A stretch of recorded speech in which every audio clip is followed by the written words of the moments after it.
Y vamos a ver dónde está. Compartir, compartir. Ahí está. Bueno, yo les decía que ahí está una edificación y hay 3 niveles de esa edificación y que también les decía de que en muchas ocasiones las cosas no son tan simples como las que hemos venido manejando, ¿no? Pongamos algo simple como lo que hemos venido manejando, pues puede ser que si apelamos a su imaginación, puede ser que podemos poner un bote de pintura, otro bote de pintura, y encima de ese bote de pintura, pues sí podríamos colocar tal vez una tabla de madera. Y en esa tabla de madera, bueno, pues nos podemos incluso hasta parar encima de ella para poder pintar, eh, pues el techo o hacer alguna labor, ¿no? Y bueno, eso sí sería un apoyo simple. Esa tabla de madera, pues en realidad no tiene ninguna conexión con los botes y lo más seguro es de que cuando intente flexionarse esa tablita de madera, pues iba a deformarse como lo hemos venido pues platicando en algunas otras sesiones, ¿no? Entonces la deformación que va a tener, es más, te la voy a poner de otro color para que sea más evidente verla. La deformación que va a tener algunas cosas importantes.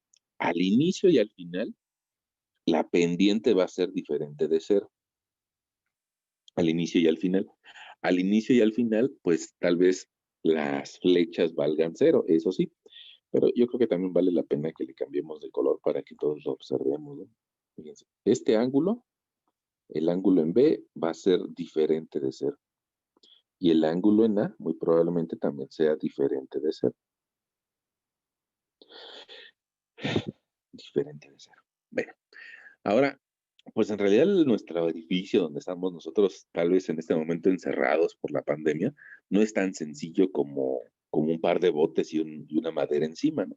Sino que nosotros vemos pues un sistema más complejo que tiene continuidad y que probablemente ustedes me digan, bueno, pues es que en realidad la viga o la losa que tenemos nosotros en la sala, pues también llega al cuarto de mi hermano y también llega al balcón y también llega a, a otras partes del inmueble, ¿no? Y además no solamente tiene una extensión horizontal, sino que esa extensión también es vertical y también se junta con alguna columna que sube o alguna columna que está más abajo. Y entonces resulta que el sistema pues no es tan sencillo como el de los botes de pintura, ¿no? Ahora, si nosotros pudiéramos observar cómo se deforma alguna de estas vigas, alguna de estas intermedias, pues evidentemente que no se va a deformar tan fácil como lo que habíamos venido platicando, ¿no? Sino que esta viga tal vez habría que considerarle un empotre del lado izquierdo y un empotre del lado derecho, porque va a tener una continuidad. Hay tanto columna como losa a la izquierda, tanto columna como losa a la derecha. Y entonces eso es mucho más fácil o mucho más apegado a la realidad de analizarlo como una viga doblemente empotrada. Ahora, esta viga doblemente empotrada, pues nos presenta una serie de inconvenientes, ¿no? Los más fáciles de observar, yo creo que sí te los puedo anotar aquí, y es que vamos a tener una reacción AY, vamos a tener una reacción BY, vamos a tener una reacción AX, una reacción BX, y aparte vamos a tener un par de momentos, un momento de empotre en A y un momento de empotre en B. Entonces, si te das cuenta, ahí ya tenemos un montón de reacciones. Tenemos 6 reacciones. Y esas 6 reacciones, pues es difícil de encontrarle su valor si solamente hacemos referencia a las 3 ecuaciones de equilibrio. Ya ves que los sistemas sencillos como el isostático, como el de acá arriba, los podemos resolver con 3 ecuaciones de equilibrio, que es sumatoria de fuerzas en X, sumatoria de fuerzas en Y, sumatoria de momentos. Gracias a esas 3 ecuaciones de equilibrio, pues es de que una viga isostática es fácil de resolver. Ahora, isostática significa igual número de ecuaciones que igual número de incógnitas, ¿no? Ya ves que teníamos la reacción en X, la reacción en Y tal vez una reacción en, en otra Y. En cambio, en la que te planteo del lado izquierdo, pues resulta que vamos a tener más incógnitas. Y la forma de resolver esas más incógnitas es haciendo participar el módulo de elasticidad del material y haciendo participar el momento de inercia de la barra. Entonces, gracias a eso es de que podemos resolverlas.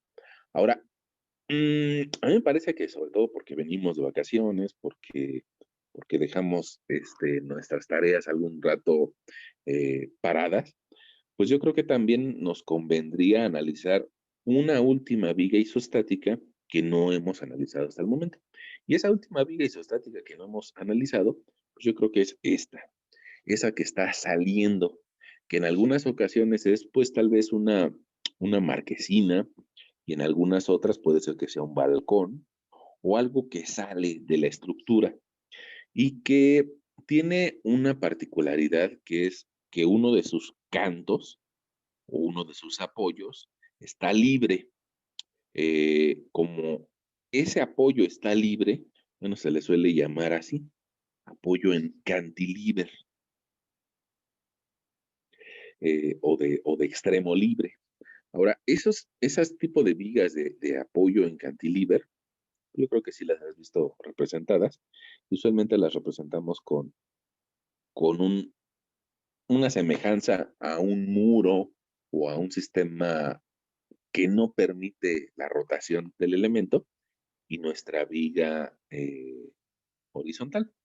Puede ser que incluso también veas esa representación con una viga vertical, ¿eh? No es tan fuera de lo común verla también verticales. Pero bueno, yo creo que ahí nos la podemos imaginar que esta marquesina o este balcón lo podemos transformar a un sistema bidimensional como el que te muestro. Ahora, ¿qué tiene de diferencia esto? Bueno, pues que sigue siendo una viga isostática, sigue siendo isostática porque las reacciones que presenta son tres. Fíjate que aquí vamos a tener una fuerza hacia arriba que se va a llamar AY. Vamos a tener tal vez una fuerza horizontal, si tuviéramos fuerzas horizontales, que se llama AX.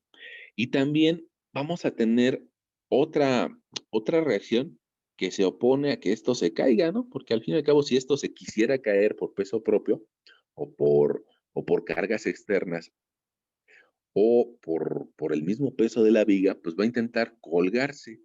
Y entonces en el extremo A no se puede mover y en el extremo B es donde se intenta colgar. Entonces, pues va a generar una reacción que se llama momento de empotre. Momento de empotre en este caso es en A. Ese momento de empotre va a impedir que se caiga la viga y que rote lo más que pueda, ¿no?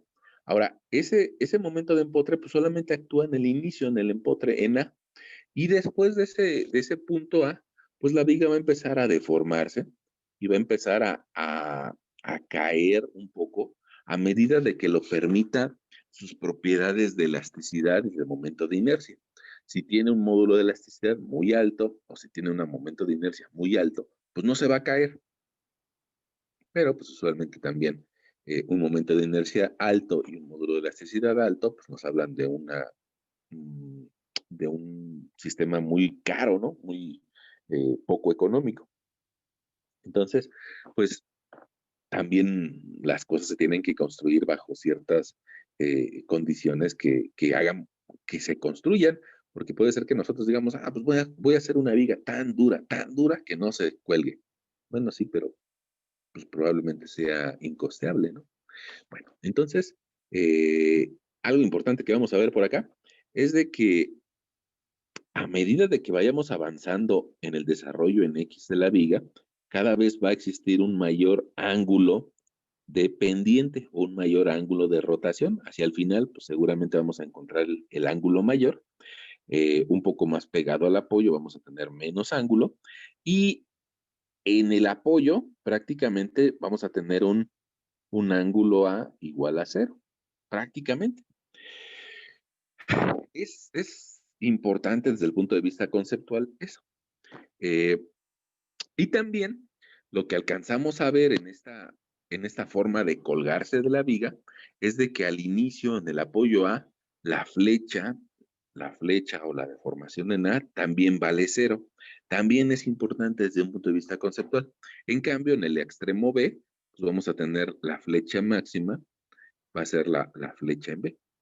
Bueno, ahora, todavía, te decía, todavía esa viga en cantilever es una viga isostática, no es hiperestática. Pero hoy vamos a resolver una viga en cantilever, una o dos, no sé cuántas, pero con miras a que en nuestra siguiente sesión ya podamos resolver alguna viga hiperestática.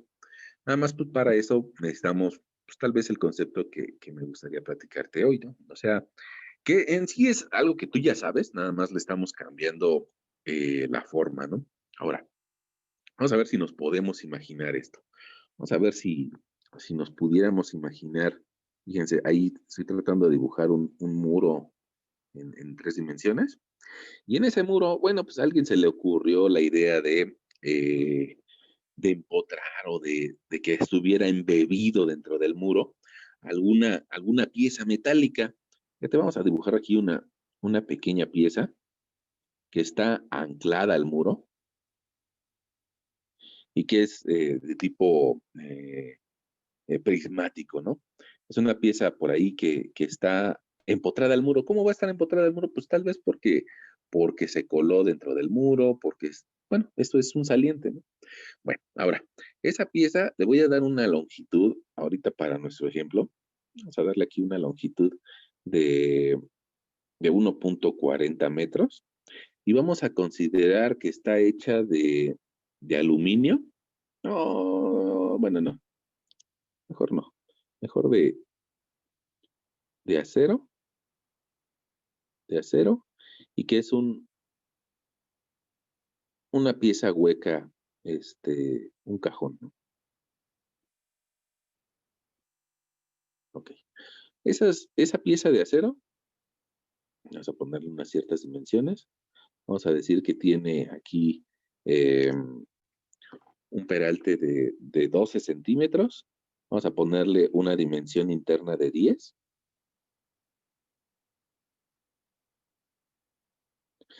centímetros, igual en X y en Y, ¿no? 10 centímetros y 12 centímetros. Y mide 1.40. Y, y aparte le vamos a colocar aquí en el extremo un cierto peso. Vamos a colocarle en el extremo un peso, vamos a ver si es capaz de soportarla de 1 tonelada.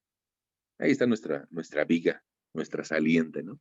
Bueno, pues resulta que ese dibujo tridimensional que creo que nos lo podemos imaginar, si lo queremos transformar a solamente 2 dimensiones, bueno, pues terminaría por darnos algo así, una barra, una barra que está anclada al muro y que tiene en el extremo B una carga que dice que vale 1 tonelada. Em, Vamos a considerar cuánto pesa de peso propio esa barra y eso lo podemos calcular nosotros, ¿no? Al fin y al cabo, si sabemos el área de la barra, podemos determinar su peso. Vamos a hacerlo por acá. Vamos a ponerlo aquí con este color. Fíjate que el área de ese perfil, pues la podía yo calcular como el área externa menos el área interna. El área externa sería 12 por 12, ¿no? 12 por 12 nos va a dar 144 centímetros cuadrados y le vamos a restar el área interna que mide 10 por 10, es decir, de 100 centímetros cuadrados. Bueno, pues el área nos va a quedar de 44 centímetros cuadrados. Ahora, esa área, si yo la multiplico por 1 metro de fondo, es decir, por 100 centímetros de fondo, por 1 metro de fondo, resulta que habría que multiplicarla por 100. Entonces, 44 por 100 nos va a dar 4.400, nos va a dar un volumen, 4.400 centímetros cúbicos por cada metro, 1 metro de viga, ¿no? Entonces, ¿por qué lo hice? Bueno, pues porque la densidad del acero la conocemos que es de 7.85 gramos, 7.85 gramos por cada centímetro cúbico. Y nosotros de la fórmula de densidad, que es masa entre volumen, podemos despejar a la masa y multiplicar el volumen por la densidad para encontrar cuánto pesa un metro de viga. Eh, en un metro de viga hay 4.400 centímetros cúbicos, lo multiplicamos por 7.85 y nos va a decir que hay una masa de 34.540 gramos en un metro de longitud de viga. Bueno, esa masa también la podríamos escribir como 34.5 kilogramos por metro. Ay, perdón por ese metro. Bueno, ahí ya tenemos cuánto pesa la viga. Entonces, mira, lo único que voy a hacer es que lo voy a hacer un poquito más chiquito para que no nos quite tanto espacio. Entonces ya sabemos cuál es el peso de la viga, 34.5 kilos. Yo creo que sí nos lo podemos imaginar, ¿no? 34.5 kilos por cada metro. Bueno, ahora, resulta que con ese sistema de cargas, que nos lo imaginamos en una viga real y que la pasamos a un sistema abstracto como es ese dibujo. Ese dibujo nos representa algo que nos imaginamos en la realidad. Bueno, pues resulta que nosotros podríamos hacer un esfuerzo para tratar de entender cómo se comportan las fuerzas cortantes y el momento flector debajo de esa viga. ¿Por qué? Bueno, pues porque con base a eso, o en base a eso, podemos determinar si resiste o no. Ya ves que con el momento podemos determinar los esfuerzos que están pasando por la viga,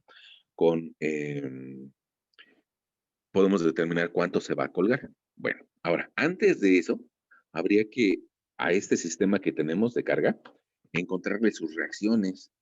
Y para eso, pues vamos a hacer sumatoria de fuerzas en X, y con la sumatoria de fuerzas en X nos vamos a dar cuenta que la reacción AY, que lo que da X vale 0. No hay fuerzas en X, ¿no? Que la reacción BX va a ser igual a, bueno, que la podemos calcular si hacemos sumatoria de fuerzas en Y, perdón, creo que te dije algo mal. Sumatoria de fuerzas en Y igual a 0, ¿a qué nos va a llevar? Bueno, pues que hay una reacción en A que va hacia arriba y que se va a llamar AY, que va hacia arriba positiva. Y que después vamos a tener 34.5 kilos multiplicados por una distancia en la que está actuando de 1.4 metros. Se me olvidó ponerle esa distancia, vamos a ponérsela aquí. Ahí estamos. Bueno, y que, mm, y que hay que agregarle que también va hacia abajo 1 tonelada, ¿no? O sea, 1.000 kilos.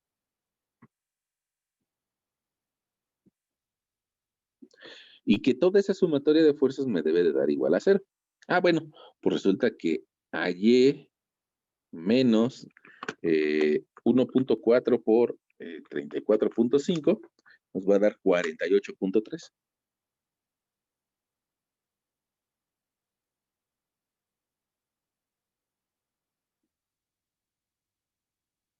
Fíjense la diferencia de valores. Parece como que no es comparable 48.3 con 1.000 kilos, ¿no? Entonces, esa es una de las razones por las que a veces se dice, omita el peso propio, porque sobre todo en acero hay veces que no es significativo el peso propio comparado con la carga que se le está pidiendo que resista, ¿no? Entonces, bueno, si se dan cuenta, pues es algo así como un 5%, un 4.8% de la carga total. Bueno, ahí podemos encontrar nuestra reacción a Y. Nos va a quedar de cuando mandemos las cargas del otro lado, que va a ser igual a 1.048.3 kilogramos. Ahí tenemos nuestra reacción a Y. Y la única que nos está haciendo falta por encontrar es el momento de empotre. Yo te decía hace rato que la viga ahora va a tener tres reacciones. Una que iba hacia arriba, una que va hacia la derecha, si hubiera fuerzas en X, y hay otra que le llamamos momento de empotre en A. Y ese momento de empotrena tiene que impedir que la viga se caiga, ¿no? Entonces, pues vamos a resolverlo haciendo sumatoria de momentos en A. Ahora, en ese punto A, resulta que tiene que dar 0 la sumatoria de momentos. Yo lo que voy a tener es de que voy a tener una carga de, perdón, una carga de 1 tonelada a 1,40 de distancia. Entonces voy a multiplicar 1000 kilos, 1000 kilogramos, por una distancia de 1,40 metros. Eso me va a provocar un giro horario, ¿no? Un giro en el sentido de las manecillas del reloj. Entonces yo creo que valdría la pena apuntarse lo que es un giro horario como un giro positivo. La carga distribuida va a estar a una distancia de 0,7, es decir, a la mitad de la viga. Y habría que concentrarla, ¿no? Entonces sería más 34,5 por 1,4. Eso nos va a dar 48,3 kilos. 48,3 kilogramos. Esa es la fuerza y va a estar aplicada a una distancia de 0,70 metros. Y otra vez es positivo, o sea, los dos giros son positivos. Entonces, el único giro que va a ser negativo es el momento de empotrena. Ese, así como nos lo imaginamos, para que no se caiga la viga, pues nos lo imaginamos como negativo. Entonces, menos momento de empotrena. Y ya no hay ningún otro momento, ya no hay ninguna otra fuerza que me provoque momentos. Entonces, pues ya me dedico a resolver la ecuación. Ahora, si te das cuenta, como el único término es negativo, pues lo mando del otro lado y me va a quedar momento de empotrena igual a 1000 por 1,4, pues me va a quedar 1400 kilogramos punto metro, más 48,3 por 0,7, más 33,81 kilogramos punto metro, y nuestro momento de empotrena nos va a dar igual a 1433,81 kilogramos punto metro. Ok, 1400. Ya tenemos nuestra última reacción. Ojo con esta última reacción. Eh, a pesar de que nos dio el resultado positivo, lo que nos está diciendo ese resultado positivo es de que está girando así como nos lo imaginamos, o sea, en contra de las manecillas del reloj. Entonces, ahí eso nos genera bastantes confusiones, pero te digo, lo que nos está saliendo al darnos el resultado positivo es que está así como nos lo imaginamos, girando en contra de las manecillas del reloj. Bueno, pues ya que tenemos esas tres reacciones, pues ahora lo que podemos hacer es dibujar nuestros diagramas de fuerza cortante y de momento flector. Es decir, los diagramas que usualmente dibujamos aquí abajito de la viga principal. Una pregunta, ¿vamos bien?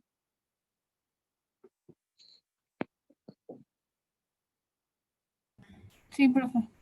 Sí. Ok, qué bueno que vamos bien. Bueno, ahora, si recuerdan el diagrama de fuerza cortante, pues empieza en 0 y después actúan las fuerzas que nos vayamos encontrando, ¿no? En este caso, la primer fuerza que nos vamos a encontrar va a ser la reacción en Y, o sea, la AY, y esa AY pues vale 1048,3. Entonces, pues, mi diagrama va a subir exactamente en el inicio de la viga hasta un valor de 1048,3. Y a partir de ahí va a empezar a bajar. Va a empezar a bajar de forma distribuida a una razón de 34,5 kilos por cada metro. Como yo tengo 1,4 metros, pues resulta que 34,5 por 1,4 nos da un bajón de 48,3. Y entonces va a bajar 48,3 unidades hasta que me encuentre la siguiente carga. Si baja 48,3 unidades, pues va a llegar al final a un valor de 1000 kilos, ¿no? Y al final, pues resulta que se encuentran 1000 kilos de forma puntual bajando, pues eso me va a llevar hasta un 0. Y ahí ya tengo mi diagrama de fuerza cortante. Bueno, ahora, yo le podría calcular el área a ese diagrama para saber cómo se va a mover mi diagrama de momento flector. Es decir, si le calculo el área, pues yo la tendría que hacer con base mayor más base menor entre 2, multiplicarla por una altura o por un desarrollo, ¿no? Bueno, fíjate, ahí sacamos nuestra poderosísima Maizoro o nuestra poderosísima calculadora de escritorio. Y mira, ahí nosotros tendremos que hacer 1048.3. Déjenme ponerle paréntesis. Más 1000, base mayor más base menor entre 2 y por su desarrollo, en este caso 1.40. Nos va a dar un área de 1433.81. Ahora, nuestro siguiente diagrama, nuestro diagrama de momento flector, ponemos una línea de base y, bueno, empezamos en 0, pero fíjate que inmediatamente al empezar hay que graficar el momento que está actuando en ese sitio. Es decir, perdón, ahí te lo enmarqué en una elipse, el momento de empotrena. Y ese momento de empotrena, ya sabemos cuánto vale, 1433.81. Nada más que es en contra de las manecillas de reloj. Aunque veamos un signo positivo en nuestro resultado, recuerda que es en contra de las manecillas del reloj. Entonces eso en realidad quiere decir que es negativo, ¿no? Y vamos a graficarlo así como es, como negativo. 1433.81. Ahora, a partir de ese punto, resulta que yo voy a empezar a subir el área de mi diagrama de arriba, o sea, mi diagrama de cortante. Primero subo mucho y luego un poco menos. Y toda esa área, que ahorita te dibujé de color rojo, pues vale 1433.81. Eso significa que vamos a llegar a un 0.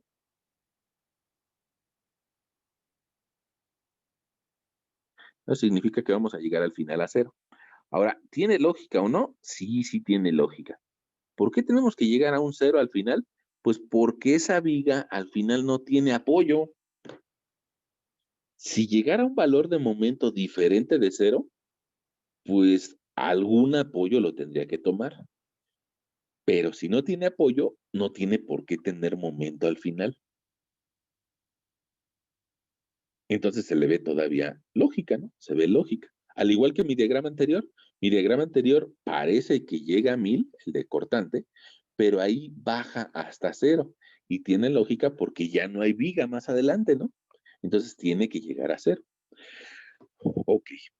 Ahí ya tenemos nuestro diagrama de fuerza cortante y de momento flector. Incluso muchos de ustedes me van a decir que eso es más fácil de lo que habíamos hecho antes, ¿no? Sí, sí es más fácil porque eh, nada más tenemos un apoyo en lugar de 2. Bueno, y después nosotros lo que haríamos sería calcular el área para determinar nuestro diagrama de pendientes.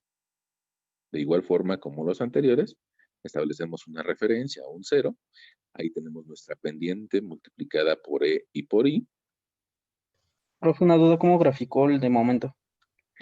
Ah, eh, bueno,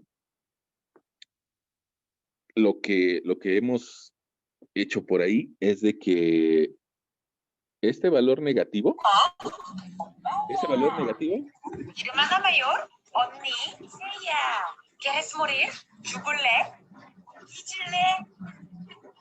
¿Diferencia entre Seúl y Busan? ¿Hermano mayor? Apaguen su micrófono. se nos había metido alguien en la señal, pero bueno, ahí está. Ese momento, ese momento de empotre es con el que empezamos. Y resulta que a partir de ese valor, nosotros tenemos que ir subiendo cada uno de los elementos diferenciales de la gráfica de arriba. Entonces, resulta que toda esa área de arriba vale 1433. Y curiosamente es positiva, ¿no? Entonces, al tener el mismo valor negativo y ahora sumarle un área positiva, pues voy a llegar a un 0, que es el 0 final. Ahora, ¿por qué le puse esa forma que va subiendo? Bueno, pues porque mis primeros incrementos son grandes, luego mis siguientes incrementos son medianos y los últimos incrementos son un poco más reducidos. Entonces, por eso, primero la pendiente es mucha, luego mediana y luego más reducida. ¿Qué es? Bueno, no sé, ¿cómo ves? ¿Sí te convenzo o no? Ok, sí, no, eso sí, pero, o sea, yo hubiera hecho la parábola al revés, pero ya. Ah, pero bueno, a ver, mira que vamos a ver. Vamos a poner, a plantear algo aquí. Fíjate, nosotros en los ejemplos anteriores teníamos algo así y tal vez nuestra gráfica de cortante era un triángulo así o un par de triángulos así. Y entonces nosotros después, para dibujar nuestro diagrama de momentos, y tal vez por eso me dices lo del diagrama al revés, eh, nuestra forma de pensarlo era, mira, primero tengo incrementos grandes y luego pequeños. Entonces por eso sube mucho y luego casi nada. Y después llegamos a la zona negativa. Primero baja poquito y luego baja mucho. Entonces primero baja poquito, luego baja mucho. Por eso antes teníamos nuestro diagrama al revés. Pero ahora no. Ahora resulta que empieza en un valor negativo y a partir de ese valor negativo tengo que ir agregando áreas positivas. Por eso empieza a ir hacia arriba. Bueno, sí, es un poquito diferente a lo que veníamos viendo, ¿no? Pero también, nada más para reforzar la idea, fíjate, lo que nosotros veníamos viendo antes era de que nuestros sistemas se colgaban al centro. Entonces, la forma de colgarse era cóncavo. En cambio, ahora lo que va a pasar con nuestra viga empotrada es de que se va a curvear de forma convexa. Por eso también el diagrama de momento tiene que ser al revés. Bueno, ahora, fíjense que, y ahorita lo vamos a ver en nuestras siguientes dos gráficas, ¿no? Bueno, fíjense, resulta que la siguiente gráfica la tengo que hacer a partir del área del diagrama de momentos. Y no sé si ustedes recordarán, yo creo que sí, y si no, pues es nuestra labor recordárselos. No sé si ustedes recordarán que en algún momento yo les platicaba que las áreas, si tenemos una lineal, o sea, una grado 1, esta área la podíamos calcular como un medio de A por B, o sea, de la base por la altura, un medio. Si en un rectángulo llegamos a ver una curva de grado 2, resulta que el área dentro de la curva la podemos calcular como área igual a un tercio de A por B. Y si llegamos a tener dentro de un rectángulo, una curva de grado 3, pues resulta que se va a volver un poco más chata, ¿no? Y al volverse más chata, pues resulta que el área la vamos a poder calcular como un cuarto de A por B. Y también hay fórmulas para el área exoparabólica. ¿Qué es el área exoparabólica? Ah, mira, lo que sale, lo que está fuera de la parábola. Y esa área que está fuera de la parábola la podremos calcular como área igual creo que ahí la regué, un tercio de A por B. Ese un tercio de A por B, ustedes, aunque yo la regué, díganme, ¿dónde está más lógico? ¿La exoparabólica o la que está contenida dentro de la parábola? La que está por afuera, ¿no? Entonces, aquí va un 2. Si sumamos un tercio más 2 tercios, ya nos va a dar el total de A por B. Y tiene lógica que la parte delgada sea un tercio, la parte gordita sea 2 tercios. ¿Sale? Bueno. Ahora, lo mismo con la que sigue, ¿no? En este caso sería 3/4, la parte contenida dentro de la parábola, y te dibujo la externa. La externa sería área igual a un cuarto de A por B. Ahora, aquí hay que poner una línea y recordar que Esto pasa para lineales. Esto pasa para una parábola grado 2. Y esto sería para una parábola grado 3. Parábola. Entonces, si te das cuenta, es el área del rectángulo multiplicarla por un medio, por un tercio o por una cuarta parte. Y dependiendo de qué lado de la curvatura estemos, pues va a ser como calculemos el área. Bueno, ahora, esas formulitas resulta que también pues vienen en las carátulas o en las contraportadas de cualquier libro. Y bueno, ya que estamos en la época tecnológica, pues la podemos buscar así como áreas parabólicas y muy seguramente nos vamos a encontrar las mismas. Bueno, ahora, ¿por qué viene ese comentario? Pues porque esta gráfica de momentos, pues en realidad es una parábola de grado 2. ¿Por qué es de grado 2? Ah, pues hay que analizarla desde arriba. Mira, en la de arriba, la carga constante es grado 0. Voy a poner grado 0. La que sigue baja de forma inclinada, es decir, grado 1. Y la que sigue va a ser de grado 2. No sé si tú recuerdas las clases estas de método de integración, y lo que iba pasando es de que la X iba subiendo de grado, ¿no? En este caso, nuestra carga distribuida tendría una X a la 0, o sea, sería constante. Luego sería X a la 1 y sería negativa, porque va bajando, y luego nos quedan X a la 2, o X a cuadrática. Bueno, pues lo padre de esto es de que yo puedo encontrar el área de la figura de momento utilizando el área exoparabólica, ¿no? La que está por afuera de la parábola que contiene. Y en este caso sería un tercio de A por B. Si yo multiplico un tercio de 1433.81 por 1.4 por un tercio, pues me va a dar 669.11 unidades. Ahorita vemos qué unidades tiene, ¿no? Y la siguiente gráfica, hay algo que alguien me podría decir, pero ¿en qué valor empiezo? ¿Empiezo en 669 o en cuál? Bueno, pues lo que hay que hacer para la siguiente gráfica es analizar cómo se va a deformar la viga. Y fíjate, te lo dibujo. ¿Estás de acuerdo de que la viga estaba empotrada en el apoyo A? Entonces se va a intentar colgar hacia el apoyo B. Ese intentarse colgar, evidentemente que en diferentes puntos me va a dar diferentes valores de pendiente. Aquí voy a tener uno, aquí voy a tener otro, aquí voy a tener otro. Pero hay un punto que es al inicio, donde la pendiente en A vale 0.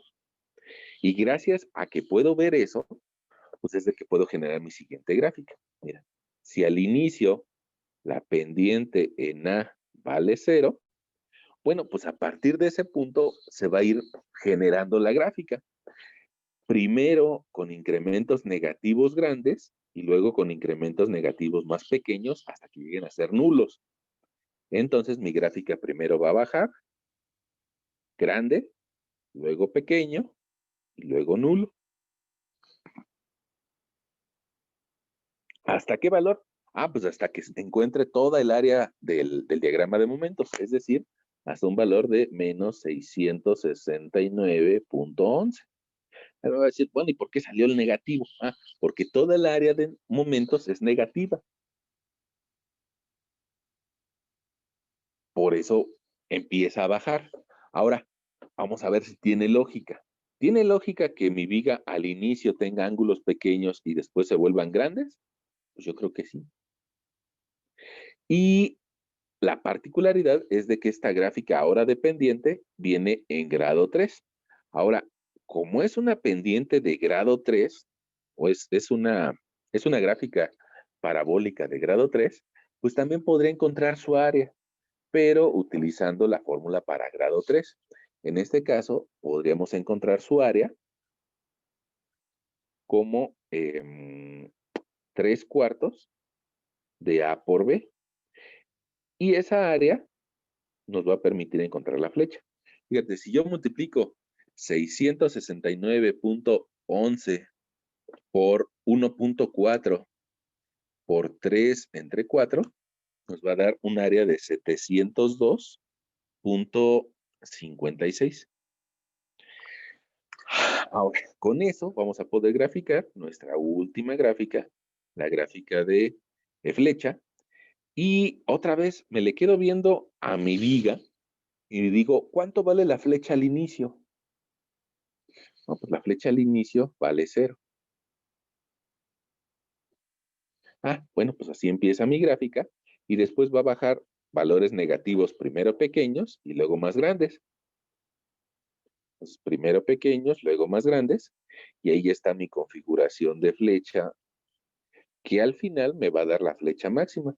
Y la flecha máxima, o la flecha en B, va a valer 702.56. Y ya ves que esta gráfica es de flecha por EI. Entonces, bueno, pues podría dividirlo entre EI para saber cuánto vale la flecha en ese punto. Nada más que, pues ya ves que habría que analizar qué unidades tiene. Vamos hacia arriba, perdón por el zoom. Fíjate, ahí estás viendo que en azul nuestra gráfica de fuerza cortante está en kilos, lo cual significa que la de momento flector está en kilogramos metro, la roja. Y lo cual significa que la verde está en kilogramos metro cuadrado. Y la negra está en kilogramos metro cúbico. Entonces, pues yo lo que tengo son YB igual a 702.56 kilogramos punto metro cúbico sobre EI. Ahora, ¿cómo le hago para transformar ese valor a centímetros? Bueno, pues necesito multiplicarlo por 100 una vez, otra vez por 100 y otra vez por 100 para que tenga YB igual a, vamos a hacerlo,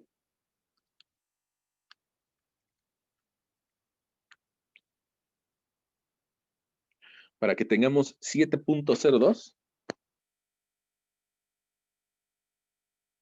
por 10 a la 8 kilogramos punto centímetro cúbico sobre EI.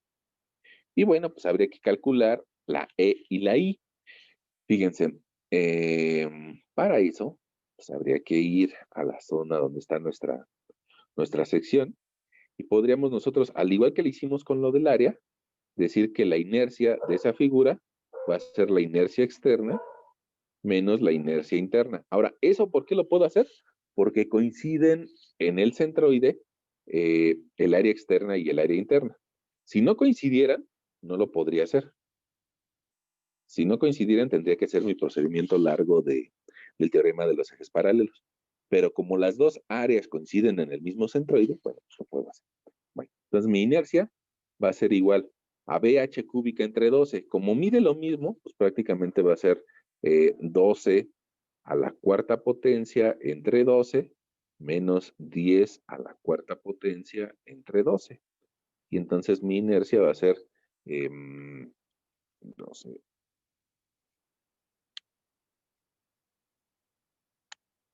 728, ¿no? 728 centímetros a la cuarta. El módulo de elasticidad del acero, ese nos lo sabemos como 2 millones. 2 millones de kilos sobre centímetro cuadrado. Si yo multiplico el módulo de elasticidad por la inercia, pues nos va a quedar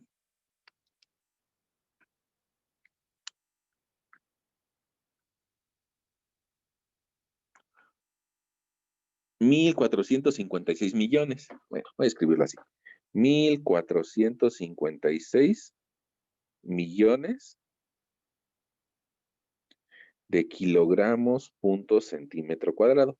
O lo que es lo mismo, ahí nos va a quedar de 1.45 por 10 a la 9 kilogramos punto centímetro cuadrado. 1.45 por 10 a la 9. Entonces nos lo llevamos a donde está nuestra flecha máxima y ya podemos escribir que YB es igual a 7.02 por 10 a la 8 kilogramos punto centímetro cúbico entre 1.45 por 10 a la 9 kilogramos punto centímetro cúbico. Puede ser que alguien se sienta incómodo por esto de que tiene diferentes exponentes por 10 a la 9 por 10 a la 8. Bueno, pues lo podríamos simplificar a un 7.02 centímetros sobre 14.5, ¿no? Nos va a dar la operación. Lleve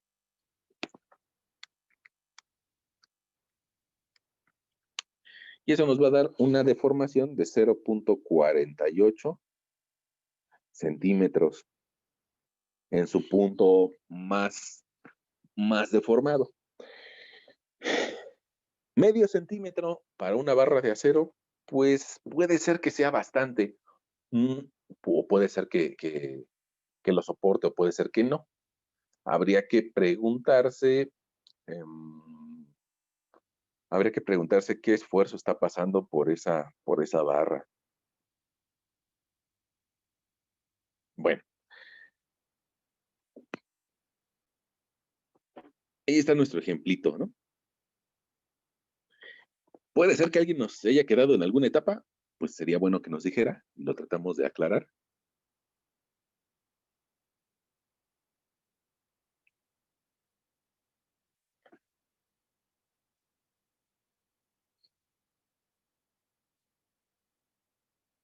O si no, pues... Ajá. Creo que no. Bueno, yo no. Al menos yo no. Es que, pues en realidad está más fácil, nada más. Pues sí, está más fácil. Está más fácil. Y gracias a que está más fácil, pues es que lo vamos a ocupar en la resolución de vigas hiperestáticas, ¿no?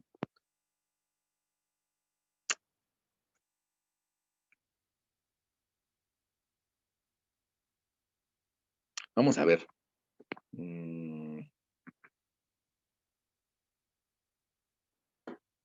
Vamos a ver si nos podemos imaginar otro ejemplo, ¿va?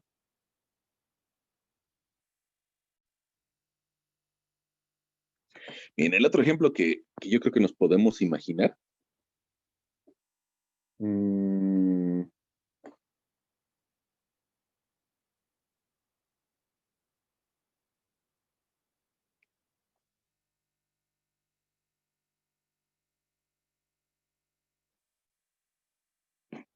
Vamos a ver qué gestos hace esto.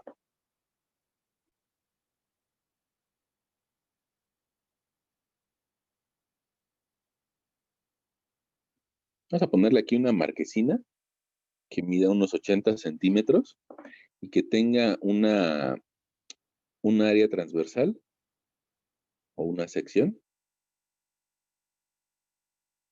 que mida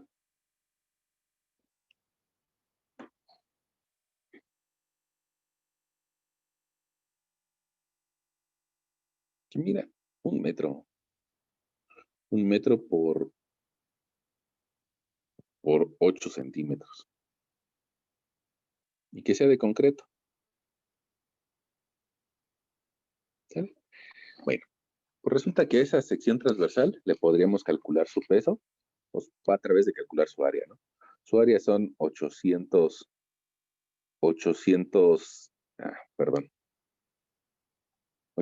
centímetros cuadrados.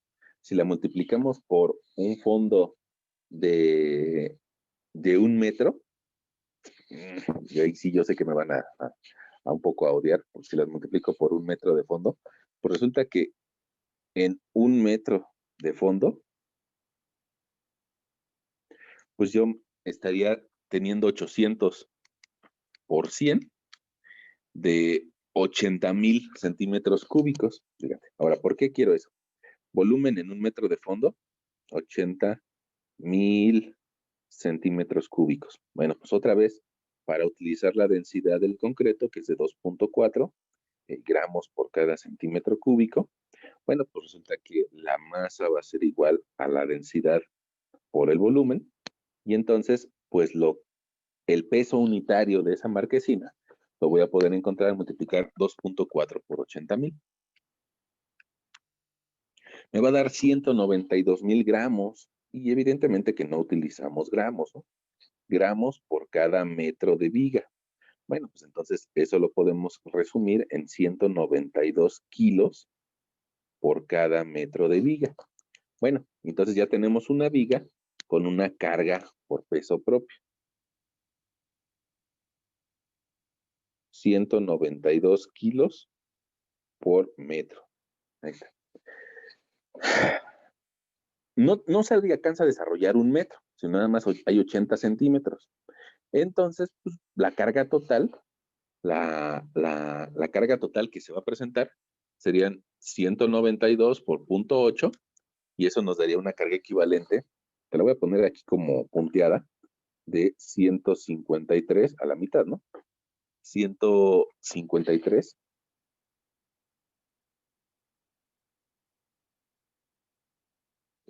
punto 6 kilogramos. Bueno, ahora, yo creo que con eso ya podemos calcular muy fácilmente las reacciones. E incluso yo creo que pues, quisiera apelar a que las podemos ver, ¿sale? Yo creo que con esa viga, nada más ahí, sin tener otra carga externa, yo creo que las podemos identificar que la reacción a Y va a valer 153.6 kilogramos, y que la reacción a X pues vale 0, y que el momento de empotre en A pues va a ser la multiplicación de esa carga puntual a 40 centímetros. Es decir, nuestro momento de empotre A va a valer 61.44 kilogramos punto metro.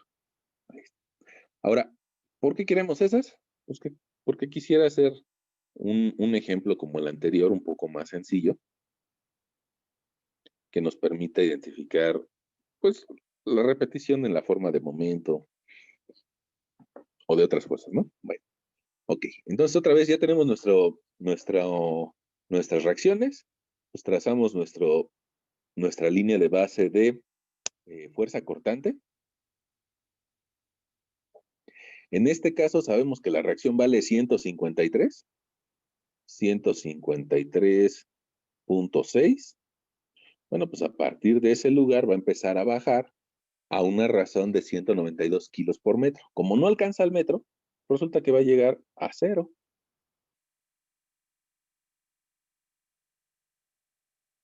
Al final, tiene lógica que llegue a 0 porque ya no hay viga más adelante. No podría llegar a un valor ni positivo ni negativo, sino que al final tiene que llegar a 0. Ahora, otra vez, vamos a dibujar nuestro diagrama de momento. Y este diagrama de momento, pues resulta que primero voy a tener que sumar áreas positivas grandes y luego áreas positivas pequeñas y al final nulas. Como al final sé que tiene que llegar a 0 porque no hay viga allá, bueno, pues entonces la lógica me avienta que tiene que ser así el diagrama de momentos. Ahora, otra que me arroja a ese valor, pues es de que mi momento inicial vale 61.44, y que precisamente para que ese 61.44, para que se oponga a cómo se va a caer la viga, tiene que ser en contra de las manecillas del reloj. Si no, se cae. Entonces, gracias a que veo que tiene que ser en contra de las manecillas del reloj, pues me doy cuenta que es un momento negativo. Y ese momento negativo, quedamos que valía menos 61.44. Por aquí andan, ¿no? El área del triángulo, pues la podemos encontrar como base por altura entre 2, ¿no? Pues si multiplicamos 153.6 por 0.8 entre 2, nos va a dar otra vez 61.44. Y entonces, pues como que todo cuaja, ¿no? Todo, se atan todos los cabos y llegamos al 0. Bueno, ahora, esa marquesina Al inicio no puede girar.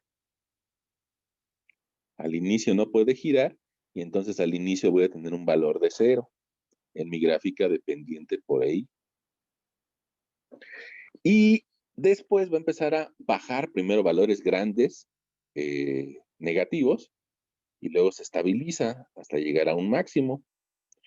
Ese valor lo podemos encontrar si determinamos el área exoparabólica de momentos.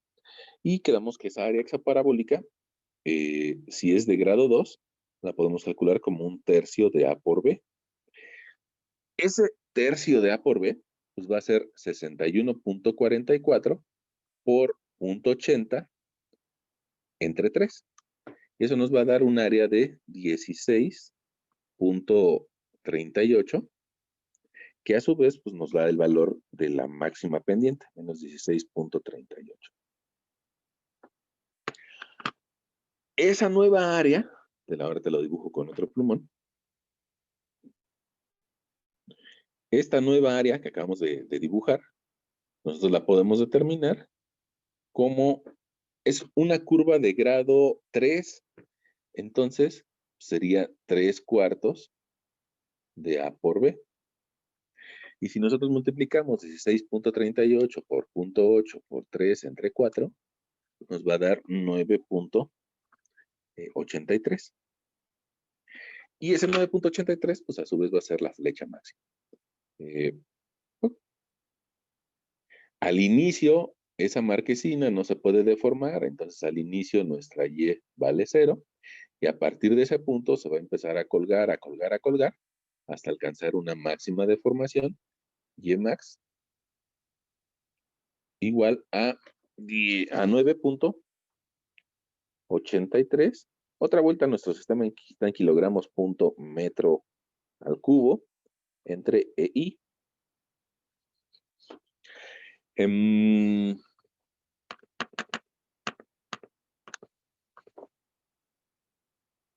Ahora tendríamos un 9,000 o 9 millones, ¿no?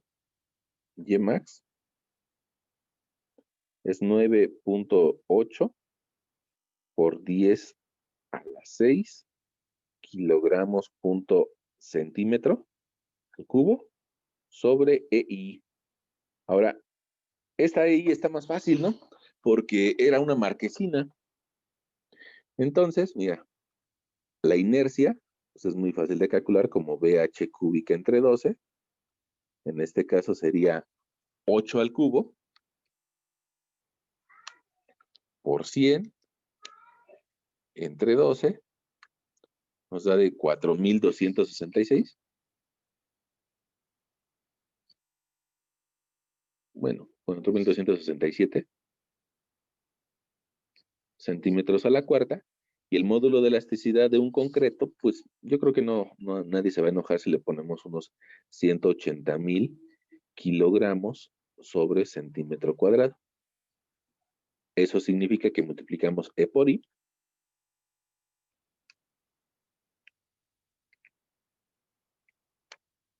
Nos va a dar 768 o 7.68 por 10 a la 8 kilogramos punto centímetro cuadrado. Ese valor, pues hay que sustituirlo, 7.68 por 10 a la 8. Y eso, nada más de ver los números, como que parece que nos va a dar una deformación bien pequeñita. 7.68 por 10 a la 8 kilogramos punto centímetro cuadrado. Eso a su vez significa Y max igual a 9.8 entre 768 centímetros.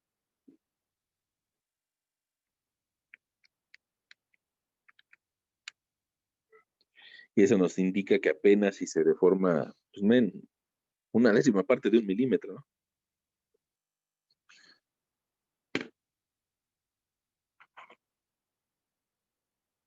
Muy, muy, muy poquito.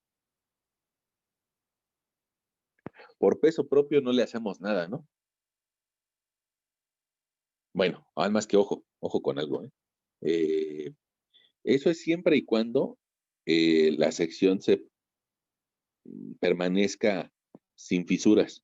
A la hora que se empieza a fisurar, lo más probable es de que esa sección ya no trabaje completa y que nada más trabaje la parte no fisurada. Entonces, esa deformación pues, puede aumentar por las fisuras que se lleguen a presentar. Para que no se fisure tanto, pues digamos que le podríamos agregar las varillas, ¿no? Pero bueno, pues eso también es parte de tu curso de concreto. Pero ojo con eso, ¿eh? Estamos ahí considerando una sección completa y habría que reducirla y a eso se le llama una sección de inercia agrietada. Dependiendo del F'C del concreto y de algunas propiedades del acero, se puede calcular ese momento de inercia agrietado. Pero yo creo que hasta nuestro curso de resistencia de materiales pues, es suficiente, ¿no? Ahora, ¿qué me interesa del día de hoy? ¿Qué me interesa del día de hoy? Pues que veas las formas, que en realidad una viga en cantilever pues resulta sencilla.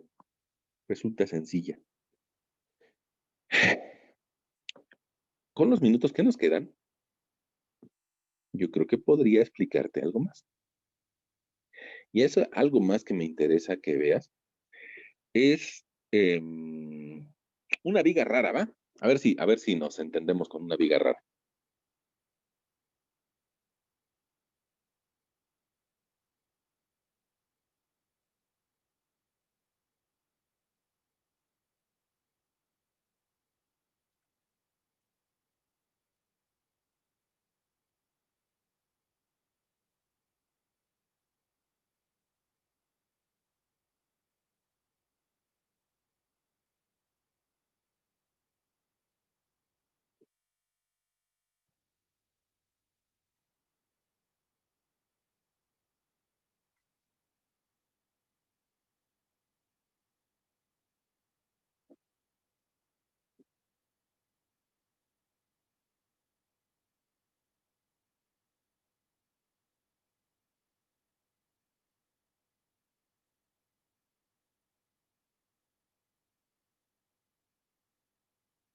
Bueno, a ver si nos entendemos con esta viga rara.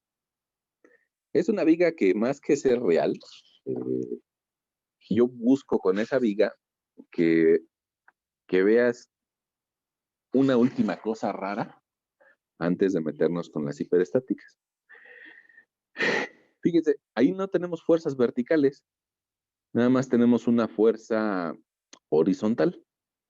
Entonces, eh, ¿qué pasaría con nuestra sumatoria de fuerzas, con nuestras reacciones? Miren, aquí evidentemente que tendríamos una reacción BY, que iría hacia arriba, y que tiene lógica porque esta viga va a intentar de girar así, ¿no? Va a intentar girar. Entonces la reacción en BY sí tiene que ir hacia arriba. Pero muy probablemente la reacción a Y tenga que ir hacia abajo para que no gire. Y nos queda por aquí una reacción AX que tiene que ir en sentido contrario para que esté en equilibrio. Bueno, ahora, fíjense que hay algo interesante en esta viga rara. Que si yo hago la sumatoria de fuerzas en Y, pues resulta que parece que no hay ninguna fuerza en Y, y no hay ninguna fuerza en Y. No hay ninguna fuerza en Y más que las reacciones. Una que va hacia abajo, menos AY, y una que va hacia arriba. Y de ahí en fuera, pues no hay ninguna otra. Ahora, que eso sea igual a cero no significa que ambas valen cero, sino significa que lo que valga A vale B. De hecho, matemáticamente así lo podríamos expresar. Lo que vale A vale Y, vale B, pero no necesariamente valen cero. Bueno, entonces habría que recurrir a otra cosa que sería nuestra sumatoria de momentos en A. Fíjense que si hacemos sumatoria de momentos en A, pues la reacción BY va a estar ubicada a una distancia de 8 metros y me va a provocar un giro negativo o antihorario. Pero la fuerza de 500 me va a provocar un giro horario. Y entonces voy a tener más 500 kilos por una distancia de 1 metro. Y esa suma de momentos me debe de dar igual a 0. Tanto la fuerza AX como la AY, al hacer sumatoria de momentos, se anulan. Entonces no me preocupan. Bueno, entonces esa ecuación resulta que nos va a dar que 500 kilogramos punto metro va a ser igual a BY por 8 metros. Y entonces nos va a quedar que BY vale 500 kilogramos punto metro entre 8 metros. Si yo divido 500 entre 8, bueno, pues me va a dar un valor, ¿no? 500 entre 8 nos va a dar de 62.5. Y eso yo honestamente creo que es lo de menos. BY es igual a 62.5. Y ahí ya tenemos nuestra reacción y resulta que AY tiene que valer lo mismo, 62.5, nada más que estaba hacia abajo. Ustedes van a decir, pues qué ejemplo tan raro. Bueno, ahora me interesa que de este ejemplo veas los dos primeros gráficas de cortante y de momento. Fíjate, la primera nos diría, tu gráfica de cortante empieza en 0, pero inmediatamente después siente la reacción A. Y la reacción A va hacia abajo. Entonces vamos hacia abajo con un valor de 62.5. Y después no hay fuerza en Y. Pues entonces va a mantener constante. Se va a mantener constante porque no hay fuerza en Y. Y al final va a subir 62.5 hasta alcanzar otra vez el 0. Y resulta que ahí tengo una gráfica donde todos mis cortantes, todos, son negativos. Ahí está. Bueno, y la gráfica de momento, al inicio, para ese tipo de apoyos, pues tú recordarás que vale 0, ¿no? Entonces al inicio vale 0, al final vale 0. Pero resulta que esa viga la puedo transformar en una viga un poco más simple. Vamos a ver si nos cabe aquí arriba. Una viga un poco más simple en donde yo tenga la aplicación de un momento. Es decir, esta viga más simple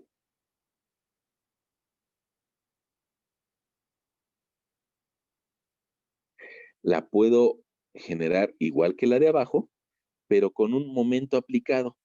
Y ese momento aplicado va a valer 500 kilogramos punto metro. Ahora, ¿eso qué significaría en mi gráfica de momento? Pues que yo empiece en 0 y que hasta ese punto baje el área correspondiente del diagrama de cortante. Si yo multiplico 62.5 por 4, pues me va a dar 250 y son negativos. Entonces, ¿qué va a hacer mi diagrama de momento? Pues que va a empezar a bajar hasta un valor de 250. Y en ese punto hay y yo creo que es lo importante de este ejemplo, hay un momento aplicado. En un puntito hay un momento.